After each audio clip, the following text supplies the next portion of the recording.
Right, then let's make geography and history and learning about the world fun, and you can make camels and pyramids from Egypt or anything else that you can come up with.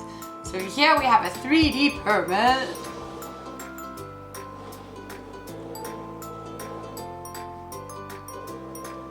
Right, and here we have our camel with only one hump.